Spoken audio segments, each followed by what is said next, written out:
So আসসালামু আলাইকুম loves. এই পার্টটা তোমরা কালকেই পাও নাই। আমার ফোনে একটু ডিস্টার্ব হয়েছিল, আমি লিটারালি ঘাবড়াই গেছিলাম। আমি ভাবছি যে আমার ফোনে শেষ, তোমাদের কতদিন পর আর ভিডিও দিতে পারি, আমি এই একটা চিন্তায় ছিলাম। কিন্তু আমার ফোনটা আবার একা একাই ঠিক হয়ে গেছে। সো তাই আমি আজকে দিতেছি পার্টটা। Enjoy it. সমস্যা কি? বাড়িতে ডাকাত এসেছে মনে হচ্ছে। আয়ু বলল, তোমার এত বড় সাহস, তুমি আমাকে ডাকাত বলেছো? দিন দুপুরে বাসায় ডাকাত যে আসবে না সেটা বুঝতে পেরেছিলাম, কিন্তু কোনো জঞ্জাল যে এসেছে সেটা তো বুঝতেই পেরেছি। ওই, কাকে কি বলছিস? আয়ু আমার হবু বউ, এত সাহস কি করে হয় তোর? আমার বউকে তুই জঞ্জাল বলিস? আজব তো, আমার কি খেয়ে দিয়ে কাজ নেই? আমি কেন কাউকে কিছু বলতে যাব? আসলে বউ বাড়িতে আসলে সবাই খুশি হয় শুনেছিলাম, কিন্তু আপনি যেভাবে চেঁচাচ্ছেন, শুধু আমি না, যে কেউ শুনলে ভাববে বাড়িতে ডাকাত পড়েছে। তে আয়ুর দিকে তাকিয়ে ভেংচি কাটলো। বাহ বাহ, তার মানে ম্যাডাম আয়ুকে সহ্য করতে পারছে না। তার মানে উনি আমার প্রতি দুর্বল, কিন্তু স্বীকার করতে চান না। তাহলে তো এই সুযোগটাকে কাজে লাগাতে হয়। কাটা দিয়ে আমি কাটা তুলবো। তে আমি তোকে স্বীকার করিয়ে ছাড়বো তুই আমাকে ভালোবাসিস। হয়েছে, নিজের চাপাটা এবার বন্ধ করুন মিস্তে। যা, এবার আমার পাশের রুমটা আয়ের জন্য খুলে পরিষ্কার করে দে। আমি কেন করব? তুই আয়ুর কাজের মেয়ে, তাই? দেখতে এমনিতেই অনেক মার খেয়েছিস, আর মারতে চাচ্ছি না, তাই মুখে মুখে কথা বলাটা এবার ছেড়ে দে। বলেই জাঙ্কুক থেকে টেনে নিয়ে গেল, তারপর কাজ করালো জোর করে। আয়ুর ঘরটা একদম জাঙ্কুকের পাশের রুম, আর তের রুমের মুখোমুখি এ ঘরের দরজা। খোলা থাকলে ঘরের ভিতরে সব দেখা যাবে। তের ঘর গুছানো শেষ হতেই জাঙ্কুক বলল, যা গিয়ে আমাদের জন্য রান্না কর। আমি কি রান্না করি নাকি? তাহলে আজ আমি করব কেন? জাঙ্কুক থেকে থাপ্পড় মেরে বলল, মুখে মুখে কথা বলতে বারণ করেছি না? যা বলেছি রান্না কর। একটু এদিক থেকে ওদিক হলে তোকে আমি পাগলা গারুতে পাঠাবো। তে গালে হাত দিয়ে মনে মনে জাঙ্কুককে বকা দিতে দিতে রান্নাঘরে গিয়ে রান্না শেষ করে জাঙ্কুক আর আয়ুকে খেতে দিল। জাঙ্কুক আয়ুর হাত ধরে নিয়ে নিচে নামছে।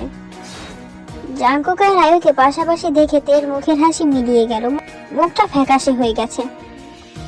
আমি তো জাঙ্কুককে ভালোবাসি না, তাহলে কেন আয়ু আপুকে জাঙ্কুকের পাশে আমার মানতে পারছি না? কেন বাবুকের বাম পাশে চিনচিন ব্যথা অনুভব করছি?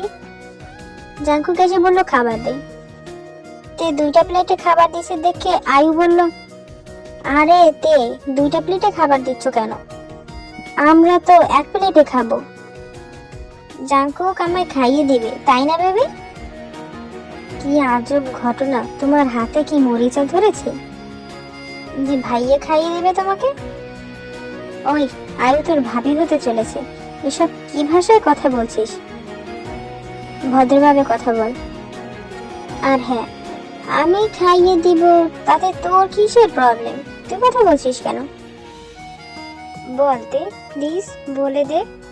তুই আমায় ভালোবাসিস, তুই চাস না আমি ওকে খাইয়ে দিই? বলতে প্লিজ বল। জাঙ্কুক মনে মনে ভাবলো। তে বলল, প্রবলেমটা তো আমারই, আপনার না, তাই আমি কথা বলছি। যখন সবাই বলবে তের ভাই একটা প্রতিবন্ধীকে বিয়ে করেছে, আমার ভাবি একটা প্রতিবন্ধী, শুনতে কেমন লাগবে? তে সত্যিটা বলল না জন্য জাঙ্কুকের খুব রাগ হলো, ধমক দিয়ে বলল। তেকে চুপ করিয়ে দিয়ে জাঙ্কুক আয়ুকে খাইয়ে দিতে শুরু করলো।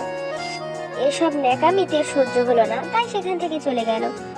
জাঙ্কুক বলল, খুব রাগ লেগেছে তাই না? মুখটা দেখেই বোঝা যাচ্ছে। ইচ্ছে করছে একটু যদি আদর করে দিতে পারতাম, কিন্তু আদর করতে গেলে তো 1000টা বাজে কথা শোনাবে। তুই এভাবে কেন বলতে গেলি তে? জাঙ্কুক খাওয়া শেষ করে গিয়ে সোফায় বসলো। তখন আয়ু একটা কাগজ নিয়ে এসে বলল, বেবি, জানোই তো বাবার অনেক ব্যাংকে লোন হয়ে গেছে, তুমি প্লিজ এই বিলটা পে করে দাও। আয়ুর কথা শুনে তে এগিয়ে আসলো। জাঙ্কুক তের দিকে তাকিয়ে বলল, কত টাকার বিল? খুব বেশি না, এই জাস্ট 10 লাখের মতো। ঠিক আছে, পেন দাও, সাইন করে দিচ্ছি। বলে দিও আমার চেম্বারে এসে যেন নিয়ে যায়। জাঙ্কুক কি পাগল হয়ে গেছে? এই মেয়ে কি পরিমাণ লোভী সেটা কি বুঝতে পারছে না? জাঙ্কুক সাইন করে বলল, আয়ু যাও, রেডি হয়ে নাও, আমরা ঘুরতে যাব। ওয়াও, থ্যাঙ্কস বেবস, আমি এক্ষুনি আসছি। জাঙ্কুক তের দিকে তাকিয়ে বলল, এই তুইও যা, রেডি হয়ে আয়। তুই তো যাবি আমাদের সাথে। কথা বাড়াবি তো মার খাবি। ভাবিস না ঘুরতে নিয়ে যাচ্ছি, তোকে আয়ুর কাজ করানোর জন্য নিয়ে যাচ্ছি। তে বাধ্য হয়ে রেডি হয়ে নিল। জাঙ্কুক আর আয়ু সামনে বসেছে, তে পিছনে। জাঙ্কুক তেকে দেখিয়ে দেখিয়ে আয়ুর কেয়ার করছে, হাত ধরে গাড়িতে তুলে সিটে বেল্ট লাগিয়ে দিয়েছে। তাই ইচ্ছে করেই সিট বেল্ট পরলো না। তের জাঙ্কুকের কাহিনী ভালো না লাগলেও কি আর করবে, বসে বসে দেখছে আর গাল ফুলাচ্ছে। অভিমানের পাহাড় বানাচ্ছে, দেখেই বোঝা যাচ্ছে জাঙ্কুক এটা দেখে খুব মজা পাচ্ছে, কারণ তেকে সে কষ্ট দিতে চায়। গাড়ি চলছে, জাঙ্কুক আর আয়ু গল্প করতে করতে যাচ্ছে। কিছুক্ষণ পর জাঙ্কুক গ্লাসের চোখ দেখে দেখলো যাকে জ্বালানোর জন্য সে আয়ুর সাথে হাজার রোমান্টিক কথা বলছে, সে সব কিছু না শুনে ঘুমের দেশে পাড়ি দিয়েছে। দেখেই জাঙ্কুকের মেজাজ খারাপ হয়ে গেল। সে জোরে গাড়ির ব্রেক চাপলো। তে হুড়মুড় করে পড়ে গিয়ে সিটে ধাক্কা খেলো। সাথে সাথেই কপাল কেটে রক্ত বের হতে শুরু করলো। তের ঘুমও ভেঙে গেছে। জাঙ্কুক থেকে জাগানোর জন্য একটা ঝাঁকি দিতে চেয়েছিল, কিন্তু তে যে সিট বেল্ট পরেনি সেটা জাঙ্কুক খেয়াল করেনি, তাই এমনটা হলো। জাঙ্কুক ধমক দিয়ে বলল, ঠিক করে বসতে পারিস না? দেখ তো কি অবস্থা করেছিস। জাঙ্কুক গাড়ি থামিয়ে তেকে বাইরে এনে কপালে পানি দিতে লাগলো। তে মনে মনে বলল, জন্ম থেকেই যার কপাল পোড়া, এই পানিতে কি তার কপালের আগুন নিভবে? জাঙ্কুক, তুই কি কিছু বললি তে? কই না তো, কিছু বলিনি, চলুন যাই। খুব ইচ্ছে করছে একটু জড়িয়ে ধরতে। তুই কি বুঝিস না আমি তোকে কষ্ট দিতে চাই না? কেন এভাবে সরিয়ে নিতে? তুই চাইলেই তো সুখের একটা জীবন হতে পারতো আমাদের, মনে মনে জাঙ্কুক ভাবলো। তে গিয়ে গাড়িতে বসলো। জাঙ্কুক আর আয়ুর সাথে কোনো কথা বললো না। দেখতে দেখতে তারা মেলায় পৌঁছে গেল। জাঙ্কুক আয়ুকে একটু দূরে নিয়ে গিয়ে বলল, তেকে একটু ভয় দেখাই।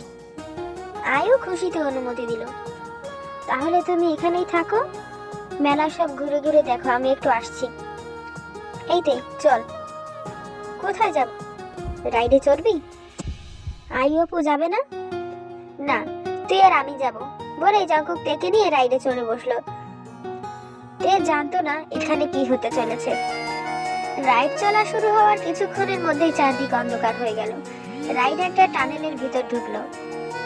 এটা কেমন রাইড? বলতে না বলতেই আবছা আলোতে কিছু অদ্ভুত চেহারার আবির্ভাব হলো, যা দেখে তে চেঁচিয়ে উঠলো, তার মানে আমরা ভুতুরে ট্রেনে চড়েছি? জাঙ্কুক হাসতে হাসতে বলল, আপনি জানেন আমি এসব ভয় পাই, তাও কেন? আমি নামবো, প্লিজ আমাকে নামিয়ে দিন। এখানে তুই চেঁচালেও কেউ তোর কথা শুনতে পাবে না, তাই তুই যতক্ষণ না রাইড শেষ হচ্ছে চুপচাপ বসে থাক, কিছুই হবে না। চারদিকে আবছা আলো, ভয়ানক শব্দ, তার সাথে ভয়ানক সব মূর্তি, তার মাঝখান দিয়ে ট্রেন চলছে। তে ভয়ে জাঙ্কুককে জড়িয়ে ধরেছে। এটাই তো চাইছিলাম, ভালোভাবে বলে তো জড়িয়ে ধরতি না। সময় কত ভয়ানক, আজ তোকে জড়িয়ে ধরার জন্য অজুহাত খুঁজতে হয়। তে চোখ বন্ধ করে জাঙ্কুককে জড়িয়ে ধরে দোয়া করছে তাড়াতাড়ি যেন রাইডের সময় পার হয়। কিন্তু হঠাৎ করে এই রাইড চলা বন্ধ হয়ে গেল। তে খেয়াল করে দেখলো রাইডের সামনে কিছু আর নেই, শুধু সে আর জাঙ্কুক। তে ভয়ে কাঁপতে কাঁপতে বলল, এখানে আর কেউ নেই কেন? আর এই রাইড চলাই বা বন্ধ হয়ে গেল কেন? আমরা বের হবো না? হয়তো কোনো সমস্যা হয়েছে, ঠিক হলে বের হবো। কি বলছেন? এসব যদি এই ভূতগুলি উল্টোপাল্টা কিছু করে? বোকা কোথাকার, এগুলি মানুষ, ভূত নয়, শুধু মুখোশটা পড়েছে। সে যাই হোক, তাড়াতাড়ি এখান থেকে বের হওয়ার ব্যবস্থা করুন, আমার ভয় লাগছে। জাঙ্কুক থেকে জড়িয়ে ধরে বলল, চোখ বন্ধ করে থাক, ভয় লাগবে না। তেও জাঙ্কুকে আষ্টে পিষ্টে পেঁচিয়ে ধরে রেখেছে। বেশ কিছুক্ষণ পর জাঙ্কুক আর তে বের হয়ে আসলো। আসতেই আয়ু জাঙ্কুকের উপর খবরদারি শুরু করে দিল। এটা কেমন রাইড যেখানে অন্য কেউ চড়তে পারবে না? শুধু তোমরা দুজন চড়েছো, বাকি সব খালি। তার মধ্যে ভিতরে এত সময় নিয়ে কি করছিলে তোমরা? আজব, আমি অন্য কারোর সাথে রাইডে কেন চড়বো? জাঙ্কুক চৌধুরীর একটা স্ট্যাটাস আছে, ওকে? আর রাইডে কোনো গন্ডগোল হলে আমাদের কি করার আছে? কিন্তু তুমি আমার কাছে কৈফিয়ত চাওয়ার কে? জাঙ্কুক শোনো, তোমাদের মধ্যে যদি কিছু থাকে তাহলে এক্ষুনি বলে দাও। আমাকে নিয়ে তোমরা খেলতে পারো না। বিয়ের আগে হুট করে বলবে বিয়ে করবে না, সেটা তো হতে পারে না, তাই না? আমারও তো মান সম্মান আছে নাকি? তে বললো, আমাদের মধ্যে কিছুই নেই আপু, তুমি চিন্তা করো না, এমন কিছু হবে না। আমি প্রতিজ্ঞা করে বলছি, এমন কিছু হলে হতে আমি দিব না। আর আমি ওনাকে একদমই পছন্দ করি না, তাহলে বিয়ে কেন করব? তের প্রতিটা কথা জাঙ্কুকের মনে তীরের মতো আঘাত করেছে।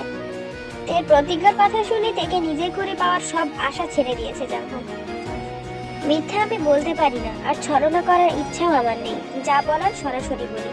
আমি তেকে ভালোবাসি, নিজের চেয়েও বেশি ভালোবাসি তে। তে একবার বললে আমি শুধু বিয়ে কেন, হাসতে হাসতে নিজেকেও শেষ করে দিতে পারি। জাঙ্কুক তের সামনে হাঁটু গেড়ে বসে বলল, জীবনের শেষবার তোকে জিজ্ঞেস করছি, তুই কি আমার হবি? দেখতে আমি সবার সামনে 2 হাত বাড়িয়ে তোর কাছে ভিক্ষা চাইছি, তুই আমায় আর ফিরিয়ে দিস না প্লিজ তে, আমার উপর দয়া কর। জাঙ্কুকের চোখ থেকে পানি পড়ছে। জাঙ্কুক ঠিকমতো কথা বলতে পারছে না, জড়িয়ে যাচ্ছে। সবাই মিলে জাঙ্কুকের দিকে তাকিয়ে আছে। এত কিছুর পরেও তের মন গলল না। সে নির্দয়ের মতো বলল, আমি একটু আগেই প্রতিজ্ঞা করেছি আমি আর কখনো আপনার জীবনে ফিরবো না, তাই শুধু শুধু সিন ক্রিয়েট করবেন না, উঠুন। জাঙ্কুক চোখ মুছে উঠে দাঁড়িয়ে বলল, একবার ভুল করলে সুযোগ দেওয়া যায়, 2 বার ভুল করলে ক্ষমা করা যায়, 3 বার অনুরোধ করা যায়। আমি আজ 3টে ধাপেই পেরিয়ে গেলাম। এবার তুই বুঝবি জীবন কি জিনিস। আজকের পর ভুলে যাব আমি তে নামের কাউকে চিনতাম। আমার ফ্যামিলি, আমার চরিত্র বা যে কোনো সন্দেহ যে সমস্যায় থাক না কেন, তুই আমাকে বলতে পারতি তুই আজ জীবনের সবচেয়ে বড় ভুলটা করলি, যার মাসুল সারা জীবন ধরে দিতে হবে। আমি সুখী হব আর তুই সেটা চোখের সামনে দেখবি। আমার কাছেই তুই আজ মরে গেছিস। আয়ু, আমি তেকে ভালোবাসতাম, কিন্তু আজ আমি ওর প্রতিজ্ঞার কথা শুনে মনে হচ্ছে ভুল মানুষকে ভালোবেসে ফেলেছিলাম। তে আজ আমার কাছে মরে গেছে। এরপর কি তুমি আমায় বিয়ে করবে? যদি আমার অতীত মেনে নিয়ে বিয়ে করতে পারো বলো, আর যদি না পারো সেটাও বলো, কারণ আমি আগামী 7 দিনের মধ্যেই বিয়ে করব, সেটা তুমি হও বা অন্য কেউ। আয়ু এসে জাঙ্কুকে জড়িয়ে ধরে বলল, তুমি যেমন তেকে ভালোবাসো আমিও তেমন তোমায় ভালোবাসি। 2 বছর আগে থেকেই তোমায় নিয়ে স্বপ্ন দেখা শুরু করেছি, আজ তা কি করে ভেঙে দেই বলো? তোমার অতীত যাই থাকুক আমি তোমার সাথেই থাকতে চাই জাঙ্কুক।